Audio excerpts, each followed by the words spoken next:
हम home makers की ज़िंदगी में कोई भी दिन ऐसा नहीं होता कि जिस दिन ऐसा लगे कि आज कुछ काम नहीं है।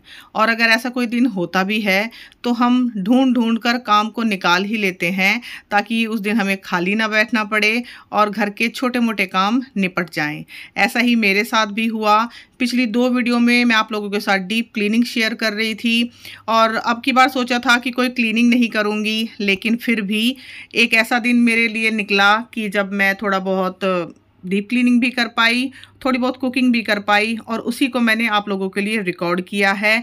आप लोगों की शिकायत होती है कि मैं वीडियो में अक्सर सामने नहीं आती हूँ, तो इस वीडियो में मैं वो शिकायत भी दूर करने वाली हूँ। हेलो दोस्तों, स्वागत है आपका बी रियल बी सिंपल की एक नई वीडियो में। अभी सुबह सुबह का टाइम है और आज मेरी बेटी को टूर पे जाना है।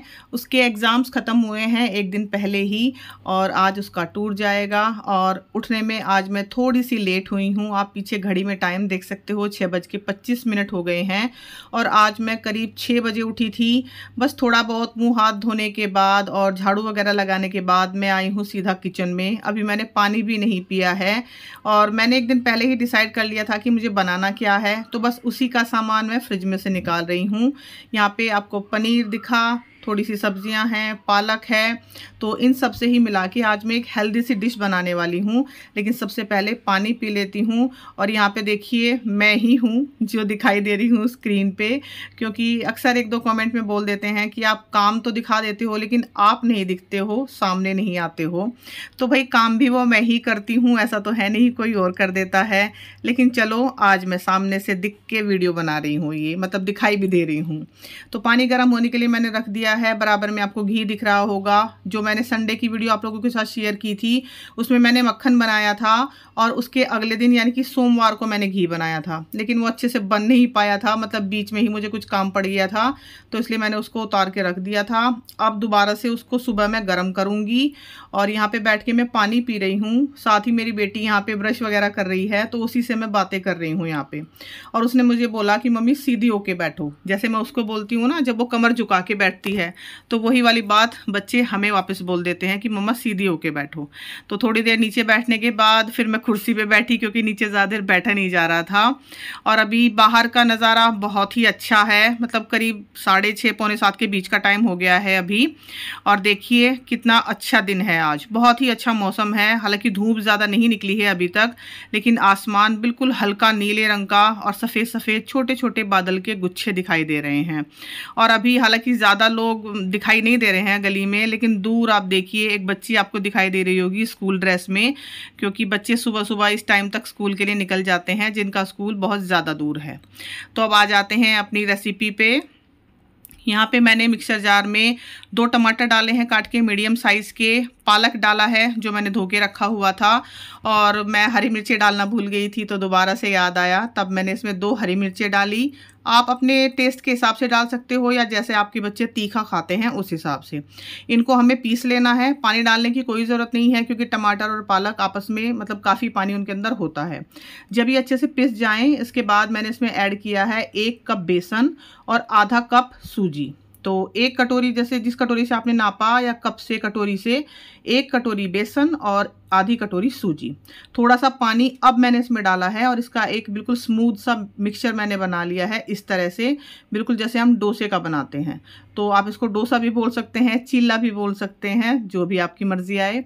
यहाँ पे पनीर है, बारीक बारीक मैंने इसको काट लिया है, और इसको हम मैरिनेट करेंगे। मैरिनेट करने के लिए मैंने इसमें डाली है 2 चम्मच दही, काफ़ी गाढ़ी दही है ये।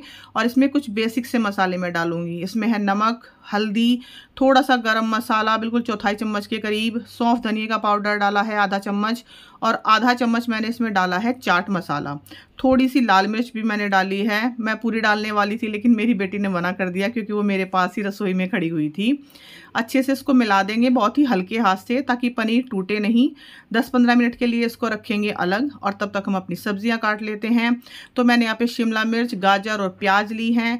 आपके बच्चे अगर इससे अलग कुछ सब्जी खाते हैं तो आप वो भी ले सकते हैं। आप कॉर्न डाल सकते हैं, पत्ता गोभी डाल सकते हैं। और यहाँ पे जो मिक्सचर हमने तैयार किया था ना, बैटर डोसे का या चीले का, जो भी आप बोलो, इसमें मैंने नमक, थोड़ा सा हींग और थोड़ा सा ज़ीरा मिलाया है। अब यहाँ पे इन सब्जियों को मैं बिल्कुल 1 1 चम्मच तेल में फ्राई कर रही हूँ। आप चाहो तो कच्चा भी इनको सर्व कर सकते हो, मतलब कच्चा भी आप इसको उसमें रोल में डाल सकते हो जो मैं बनाने वाली हूँ। लेकिन बच्चे कभी कभी खाते नहीं हैं, तो इसलिए मैंने इसको हल्का सा सौटे करना ही ठीक समझा। बस 1 चम्मच तेल में इन सब्जियों को करीब 70 से 80% मैंने पका लिया है। बिल्कुल ज़्यादा भी नहीं पकाना है और कच्चा भी नहीं छोड़ना है। साथ ही बराबर में मैंने तवा रख दिया था, उस पे मैं ये चीले बना रही हूँ। और पहले जो चीला बनता है ना सबसे पहला, वो अच्छा नहीं बनता है, आप उसकी शक्ल देख सकते हो। अब सब्जियाँ जब अच्छे से फ्राई हो गई, इसमें मैंने वो जो पनीर मैरिनेट करके रखा था वो मैंने मिला दिया है। अब एक एक करके मैं ये चीले सेक लूँगी, चीले या डोसे।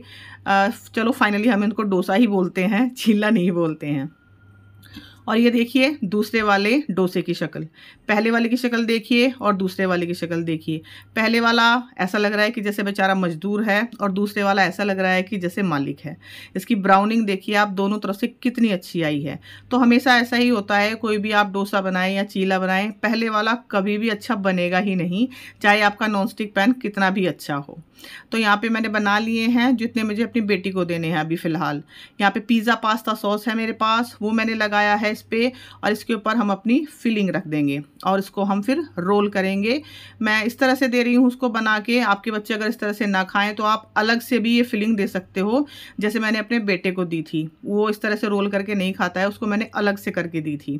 अच्छा, कुछ रोल में तो मैंने नीचे लगाया सॉस, कुछ में मेरी बेटी ने कहा कि आप इस तरह से सब्जी डाल के ऊपर से सॉस लगाओ, क्योंकि वो मेरे पास ही खड़ी हुई थी रसोई में और मुझे इंस्ट्रक्शन दे रही थी कि कैसे कैसे मुझे इसको कट करना है, किस तरह से पैक करना है।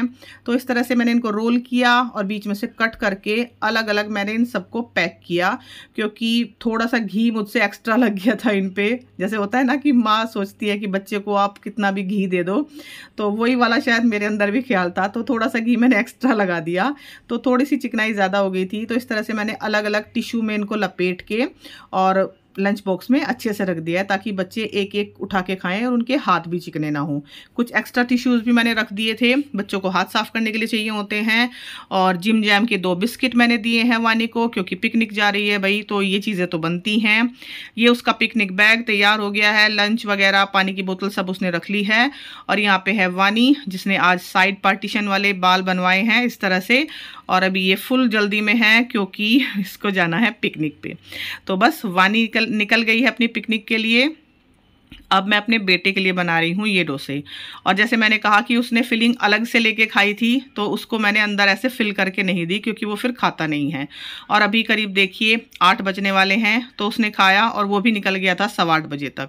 उसके बाद मैंने और हस्बैंड ने नाश्ता किया। तो हमने क्या किया, सिंपल वही जो भी मैंने डोसा बनाया था फिलिंग थी, लेकिन जो पालक बचा हुआ था ना, बारीक बारीक काट के मैंने उसको इसमें डाल लिया, और उसका बहुत अच्छा टेस्ट आया था कच्चे पालक का।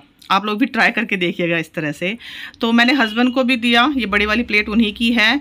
छोटी प्लेट में फिर मैंने अपने लिए रखा, और इसके साथ कोई भी सॉस या चटनी लेने की आपको ज़रूरत ही नहीं है, क्योंकि सारी चीज़ों का फ्लेवर इसके अंदर है।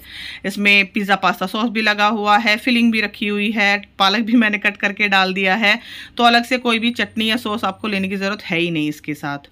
तो यहाँ पर ये जो छोटी प्लेट है ये मेरी है, लेकिन अभी तो देखो आपको इसमें 2 बड़े बड़े पीस दिखाई दे रहे हैं, और अभी ये हाफ हो गया, मतलब इसमें से कट हो गया पीस। कहाँ गया, इसको खाया हस्बैंड ने, क्योंकि उनको इतना टेस्टी लगा। उन्होंने अपना खाने के बाद फिर मेरे वाले में से भी आधा खा लिया। अब फ़िलहाल मैं बैठी हूँ खाने के लिए, और मैं क्या ही बताऊँ, इनका टेस्ट बहुत अच्छा आया था, मेरी उम्मीद से भी अच्छा आया था। मतलब मुझे उम्मीद नहीं थी कि इतना टेस्टी ये बन पाएगा।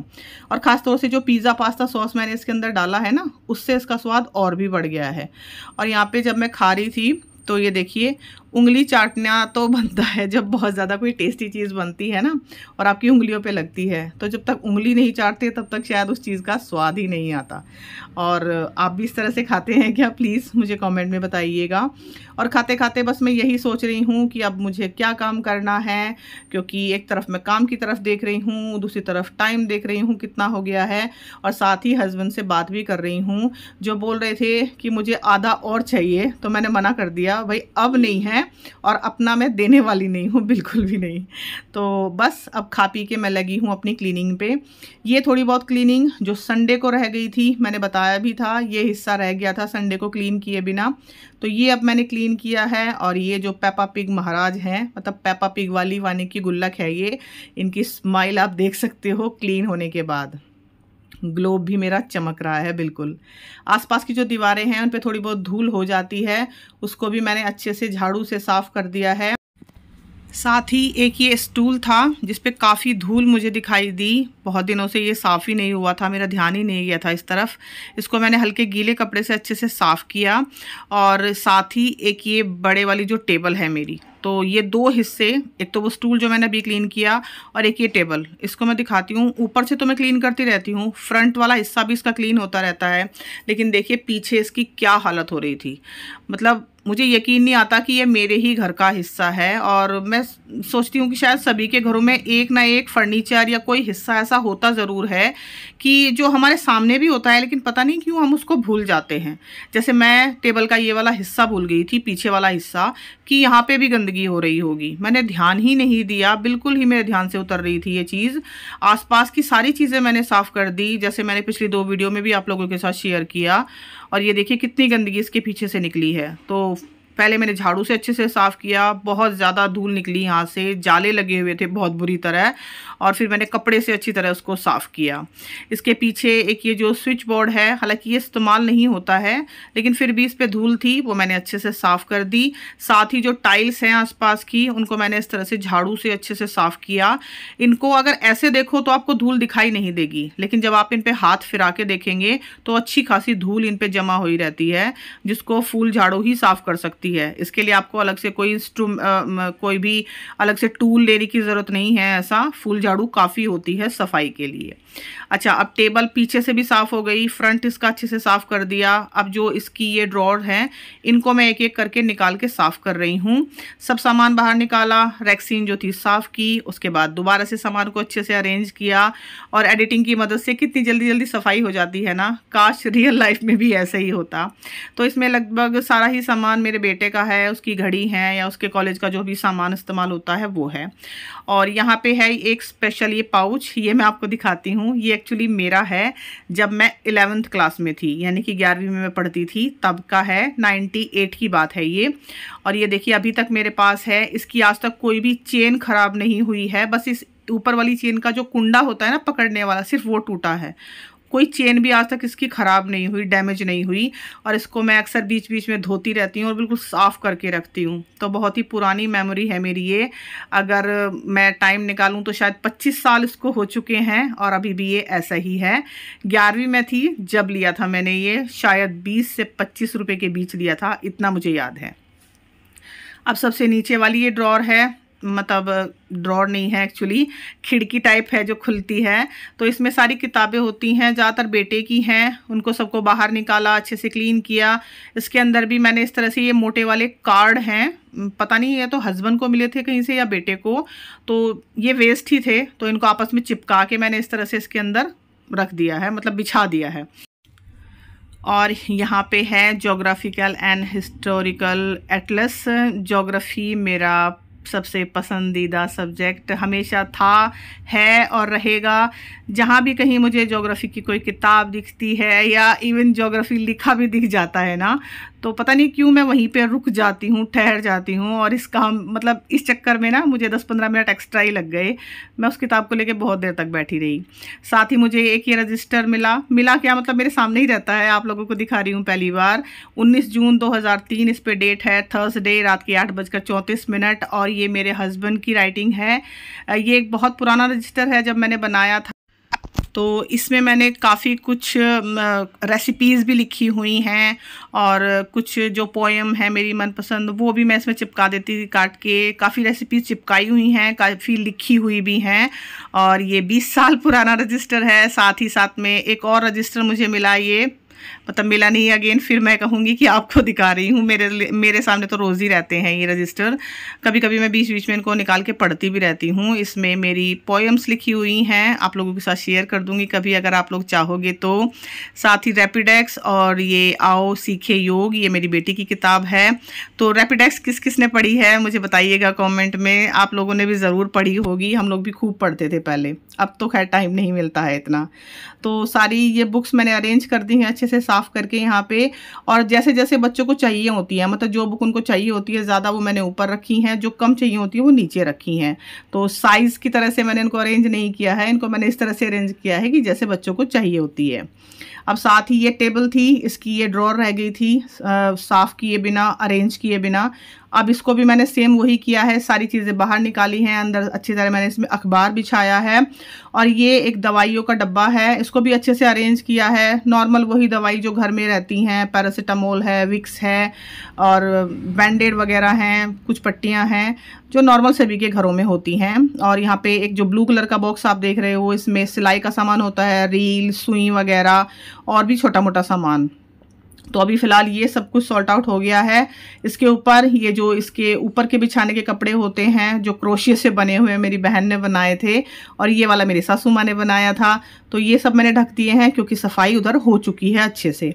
अच्छा, अब इस टेबल को मैं एक बार अच्छे से क्लीन करके जा ही रही थी, लेकिन यहाँ पे मेरी जो 2 किताबें हैं जो मैंने अभी मंगाई हैं फ्लिपकार्ट से, ये मैं आपको दिखाना चाहती हूँ, आप लोगों के साथ शेयर करना चाहती हूँ। एक किताब है अमृता प्रीतम की मैं तुम्हें फिर मिलूंगी। तो ये शायद आप लोगों ने पढ़ी भी होगी या कहीं सुनी होगी। और ये देखिए इत्तेफाक जब मैंने बीच से किताब खोली तो वही वाली पोएम खुली, मैं तुम्हें फिर मिलूंगी। तो इसमें हर एक पोएम के साथ एक पिक्चर बनी हुई है, एक पेंटिंग टाइप। बहुत ही अच्छी किताब है, आप लोग पढ़िएगा ज़रूर। साथ ही आशुतोष राणा जी की एक किताब है, ये मुझे बहुत ही पसंद है। आशुतोष राणा जी मेरे फेवरेट एक्टर हैं, मनोज वाजपेयी, आशुतोष राणा, मुझे बहुत बहुत पसंद है उनकी एक्टिंग। और उनकी ये किताब है जिसमें कुछ चीज़ों को मैंने हाईलाइट भी करके रखा है, आप लोग चाहो तो पढ़ सकते हो वीडियो को पॉज करके। तो इसके अभी तक मैंने सिर्फ 2 ही चैप्टर पढ़े हैं, लेकिन बहुत ही बेहतरीन किताब है और व्यंग है। ऐसे व्यंग जो आप लोगों को सोचने पे मजबूर ज़रूर करेंगे, बिल्कुल ख़ास सटीक व्यंग आप लोगों के लिए। पढ़िएगा ज़रूर, मौन मुस्कान की माँ। अगर आप लोग भी किताबों का शौक़ रखते हो तो ये 2 किताबें ज़रूर पढ़िएगा। अच्छा, ऊपर का ये सब काम हो गया है, किताबें मैंने आप लोगों को दिखा दी हैं। साथ में अब मुझे यहाँ पे झाड़ू लगानी है क्योंकि काफ़ी कूड़ा बिखर गया है। अच्छा, बेड की ये साइड में जो ड्रॉर हैं, दराजें, ये भी मैंने क्लीन कर दी। और यहाँ पे देखिए मैंने जो बताया था ना, कैलेंडर होते हैं पुराने, वो ही मैंने बिछाए हुए हैं कट करके। बाकी की जो भी दराजें हैं इनमें कुछ रखा ही नहीं है, इसलिए मैंने उनमें कुछ भी सफाई नहीं की, ना ही उनमें कुछ बिछाने की ज़रूरत पड़ी। बेडशीट मैंने यहाँ पे चेंज कर दी है, साथ ही बेडशीट निकाली है ऊपर के कमरे में भी चेंज करके आने के लिए। हालांकि चेंज करनी नहीं थी, लेकिन पता नहीं क्यों मुझे लगा कि चेंज करनी चाहिए, तो इसलिए मैंने निकाल ली बेडशीट। अच्छा, ये सारे जो बॉक्स हैं, जो साड़ियों के कपड़ों के बॉक्स थे, मैंने धोए थे, पिछले व्लॉग में आप लोगों के साथ शेयर भी किया था। ये सूख गए हैं अच्छे से, तो अब इनके अंदर मुझे कपड़े भी अरेंज करने हैं। लेकिन पहले मैंने नीचे अच्छे तरह से झाड़ू पोछा वगैरह किया। अब मैं आई हूँ ऊपर, यहाँ पे बेडशीट वगैरह मैंने सब चेंज कर दी। और अभी जो छोटा सा पिंक कलर का हैट आपने देखा, ये मेरी बेटी का था जब वो छोटी थी, तो ये मुझे अभी सफाई के दौरान मिला। इसको मैं ऊपर ला के रखा है, मैंने ऊपर ला के रखा है ताकि इसको सेफ रख सकूं। बहुत ही प्यारा है वो। साथ ही मैंने मशीन लगा दी है, यहाँ पे कपड़े धो रही हूँ। और फिर से मैंने वही गलती की कि सफाई भी कर रही हूँ और मशीन भी लगा दी है। और टाइम मैं आपको दिखा दूँ, अभी देखिए करीब 3:30 पौने 4 के बीच का टाइम है। लेकिन कोई बात नहीं, हो जाएगा, क्योंकि रानी और राम मतलब देर से ही आएंगे रात को। लेकिन अभी पहले प्लीज़ आप ये क्लिप सुनिए।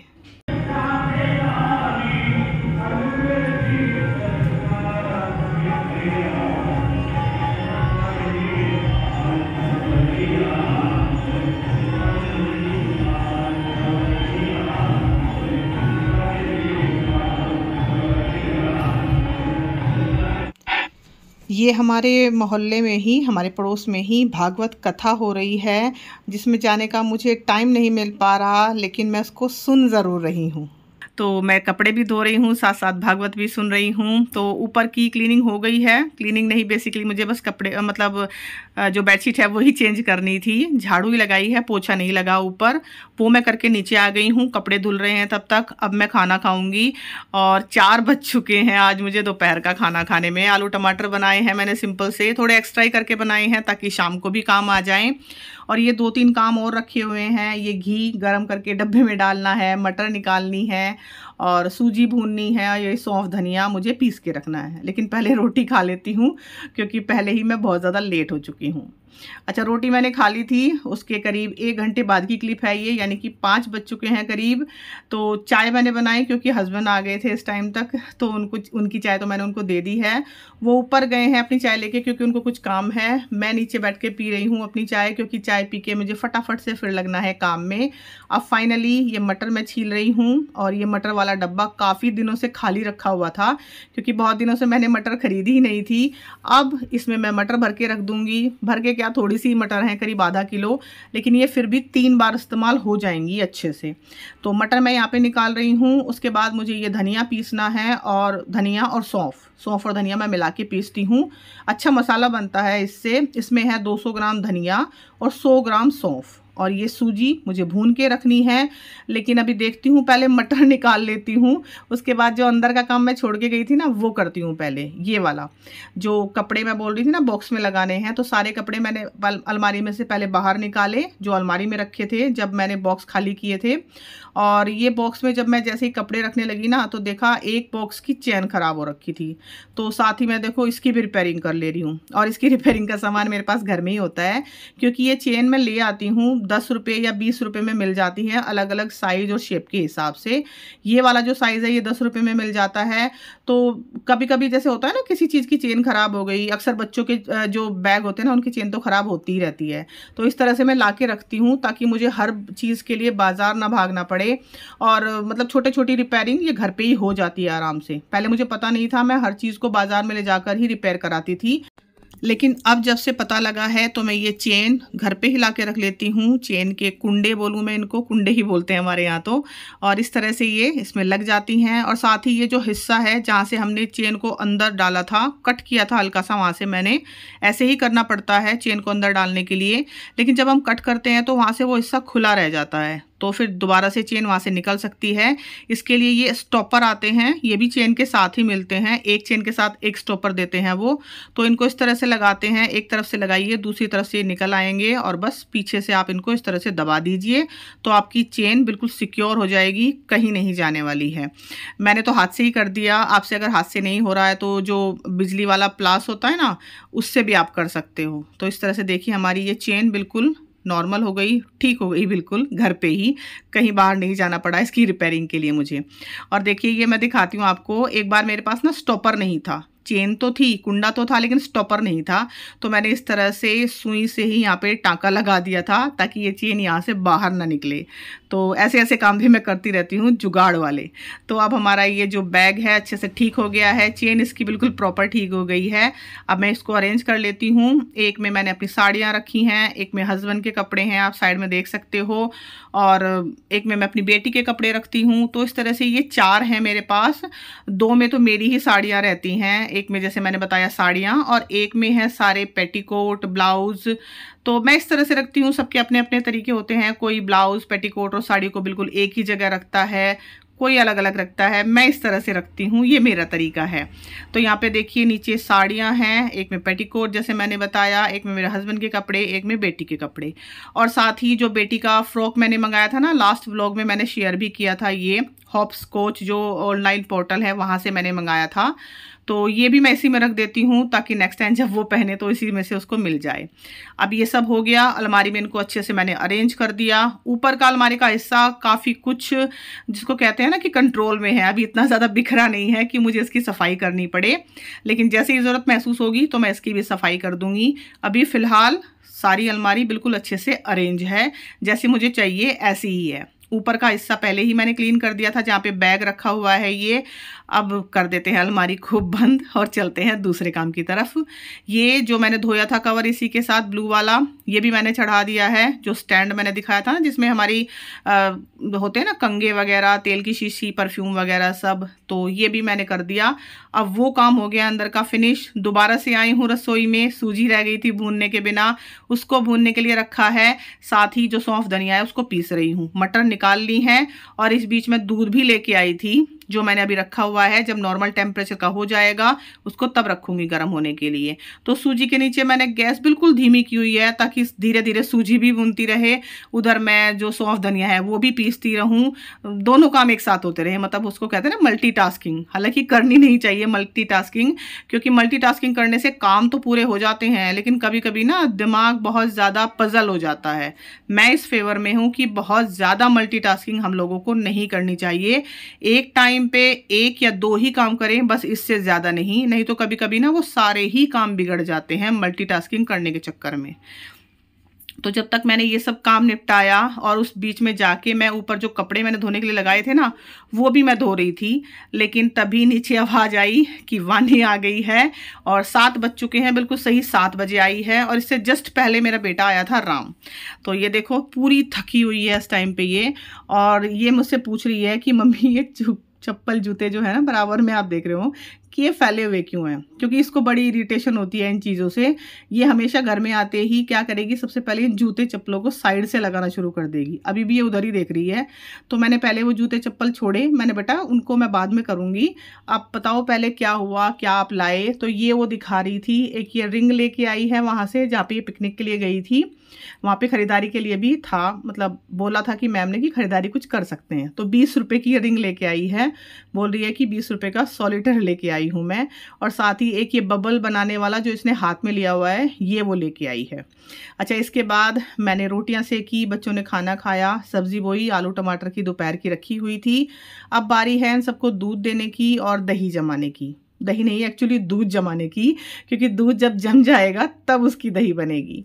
तो यहाँ पे ये ठंडा हो गया था मसाला, ये मैंने जार में भर दिया है अच्छे से, क्योंकि ठंडा होने के बाद ही भरना चाहिए। आपने देखा था मैंने इसको थाली में फैला दिया था पीसने के बाद। सूजी भी अच्छे से ठंडी हो गई थी, वो भी मैंने जार में भर दी है। यहाँ पे अदरक लिया था थोड़ा सा, उसको अच्छे से धो के रख दिया है, साथ में हरी मिर्चें, सब कुछ अच्छे से धो के छलनी में मैंने रखा हुआ है। बर्तन सब क्लीन हो गए हैं, और आज मुझे ऐसा लग रहा है कि शायद पड़ोसियों के बर्तन भी गलती से मेरे यहाँ आ गए हैं, क्योंकि जिस हिसाब से बर्तनों का टोकरा भरा हुआ है ना, मतलब मुझे लग रहा है कि इतने बर्तन तो ये मेरे हो ही नहीं सकते, ये तो शायद पड़ोसियों के यहाँ से भूलकर मेरे घर आ गए हैं। सिंक वगैरह सब क्लीन हो गया है, बर्तन सब क्लीन हो गए हैं, रसोई बिल्कुल साफ़ है। बच्चों को अब दूध देना है मुझे बस, और अब हम सो जाएंगे, क्योंकि वानी बहुत ज़्यादा थक गई है। लेकिन इस बीच मैं आपको दिखाती हूँ अपनी एक और कारस्तानी।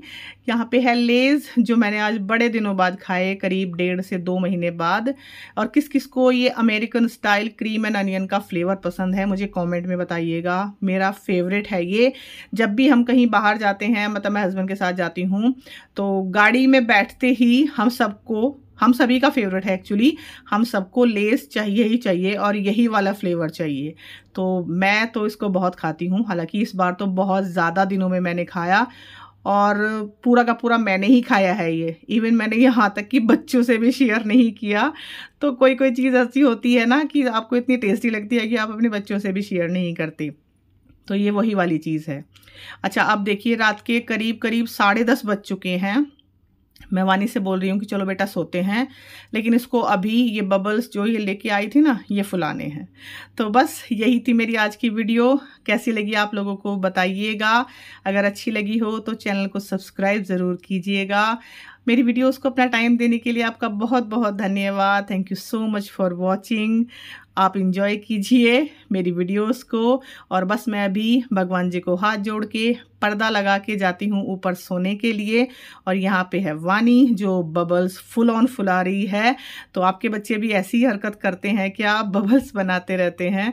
मुझे कमेंट में ज़रूर बताइएगा। और हाँ, चैनल को सब्सक्राइब करना ज़रूर याद रखिएगा। Thank you so much for watching. चलती हूँ, दोबारा मिलूँगी। अपना ढेर सारा ध्यान रखिएगा आप लोग। तब तक